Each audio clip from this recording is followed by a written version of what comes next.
All our water comes first as rain. We collect it from springs and streams and rivers. We store it for towns and cities in reservoirs.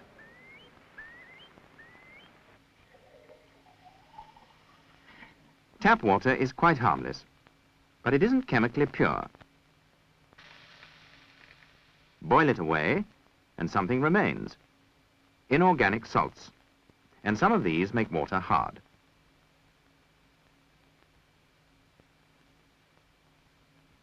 In some districts, when you put soap in water, it clouds and a scum forms. The water's hard. Some constituent of it precipitates in reaction with the soap.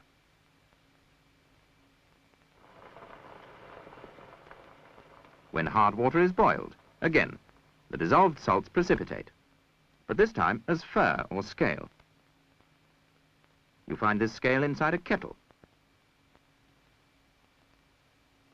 It can form a crust around the element of an immersion heater, or it may gradually block up the pipes of the boiler. Scale from hard water wastes time, energy, and money. This is bad enough in the home, but in industry, immense volumes of water are used, and the consequences of scaling could be serious. Any factory with badly scaled pipework is wasting energy and cannot possibly be efficient. What makes water hard? What are the inorganic salts which are deposited when it's boiled? And how did they get there? Rain, as it condenses, is pure water, but it's no longer pure by the time it reaches the Earth's surface. It has fallen through the atmosphere, which contains a number of substances. Among them is carbon dioxide. As the rain falls through the atmosphere, some of it combines with carbon dioxide to form carbonic acid.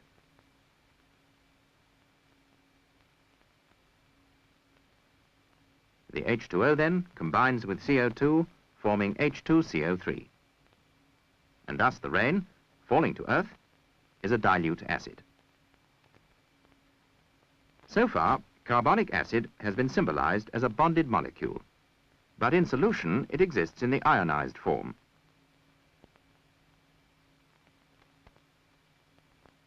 The hydrogen ion is positively charged, and the hydrogen carbonate ion negatively charged. From now on, we shall think not only of atoms and molecules, but of the electrical balance between positive and negative ions. Much of our landscape is built up of chalk and limestone, substances which are slowly dissolved by the dilute acid of the rainwater. Chalk and limestone are both forms of calcium carbonate, an ionic compound. The falling rain is also ionized. The acid reacts with the calcium carbonate to form calcium hydrogen carbonate in solution.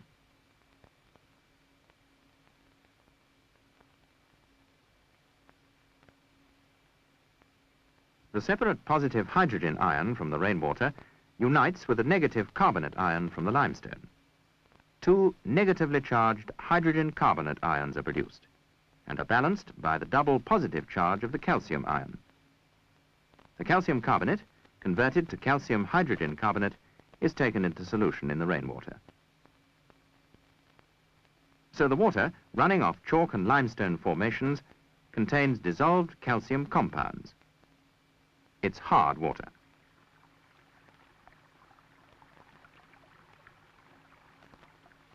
Often in limestone regions, potholes and deep caverns are bored out by the weak acid of the rainwater.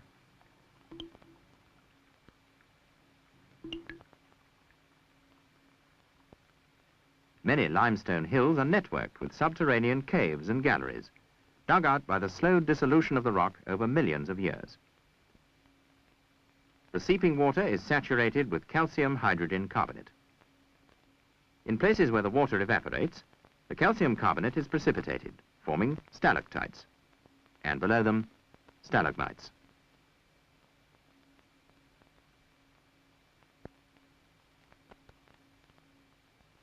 The water often contains other dissolved minerals, and it's these, when precipitated, that give rise to the varied colouring of limestone caves. The subterranean rivers emerge, rich with dissolved calcium, to become the tap water of hard water districts. If this water is heated, the calcium carbonate will come out of solution. Once again, calcium carbonate and carbonic acid are formed.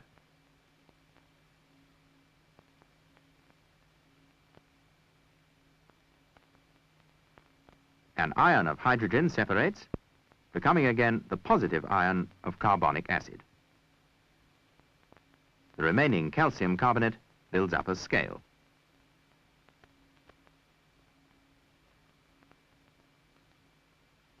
And as the water boils, the carbonic acid breaks down once more into carbon dioxide and pure water.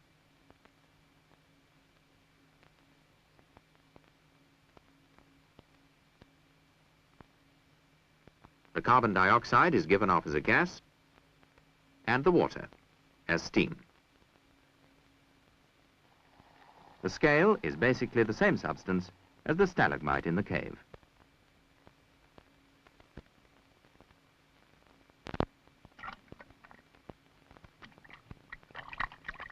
Chemically, soap is a fairly complex mixture. It consists of the sodium salts of acids with a long hydrocarbon chain. These are ionic compounds. In water, the sodium ions and the soap ions separate. Hard water, as we know, contains calcium ions. The sodium ions we can ignore. Two soap ions combine with one calcium ion to form a calcium soap molecule.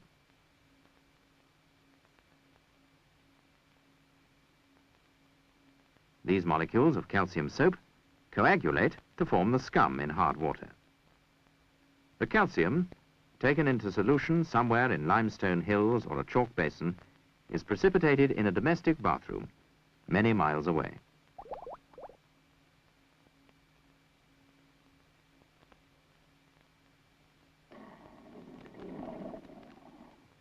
Two equal volumes of water, one soft, one hard, react differently to equal amounts of soap solution. Indeed, this is one method of assessing the hardness of water. The soft water remains almost clear. The soap lathers easily. But in hard water, much of the soap is used up in precipitating the calcium. Again, two equal volumes of water, but this time both hard. To one, a non-soapy detergent is added. To the other, soap solution. The soap precipitates the calcium and clouds the water, but the non-soapy detergent does not. When detergents are mixed with hard water, the salts they form from the calcium and magnesium in the water are soluble. There's no precipitate. The water lathers easily, and washing power is not affected. As water seeps through rock, other salts as well as bicarbonates may be brought into solution. These are mostly sulfates. Added to a soap lather, they immediately come out of solution. Again, the lather disappears and the water clouds as the sulfates are precipitated.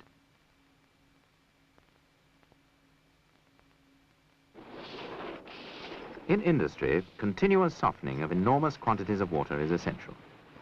Today, this is done by ion exchange, using a resin charged with positive ions, in this case, sodium. As the hard water trickles down through the resin, the positive calcium ions in it are exchanged for positive sodium ions. The calcium ions lodge on the resin, replacing the sodium ions, which pass down with the water.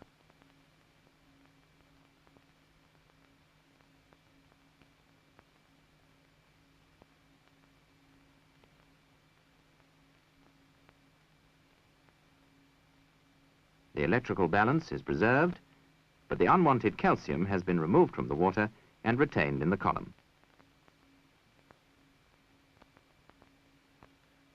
So, at the foot of the column, the water is soft. If soap solution is added, the sodium ions now present in the water will not be precipitated, for soap is itself a sodium compound. It lathers easily, and there is no scum.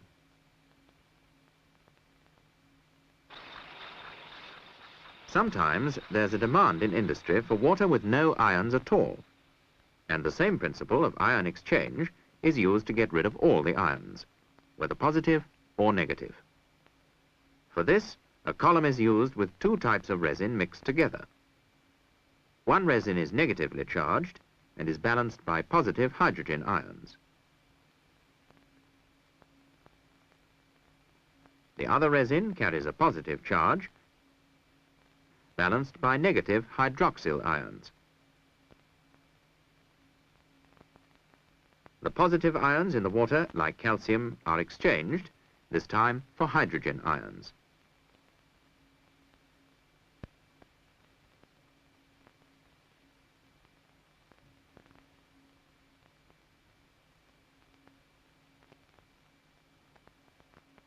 The other resin supports hydroxyl ions. The negative ions in the water, like sulfates, are exchanged for the hydroxyls.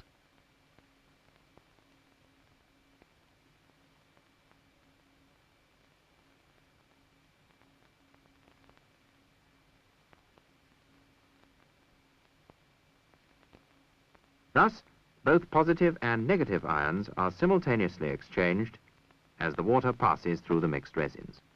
The hydrogen and hydroxyl ions combine to form water. So water, and only water, is the product of this mixed bed system. At the foot of the column, it's completely deionized. Boil a drop away, and no deposit is left. It's pure water.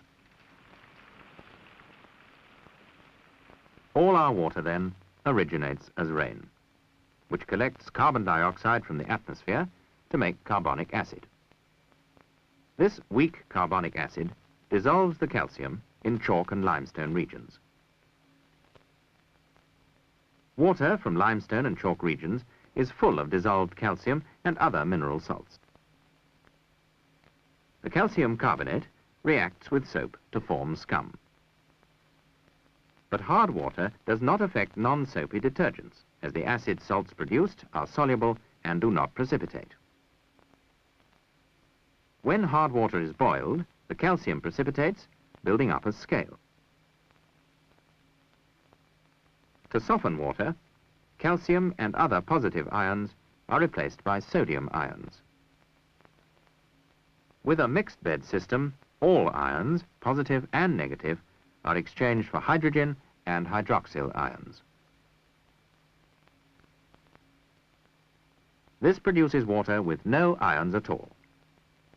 Water as pure as the rain when it first condensed.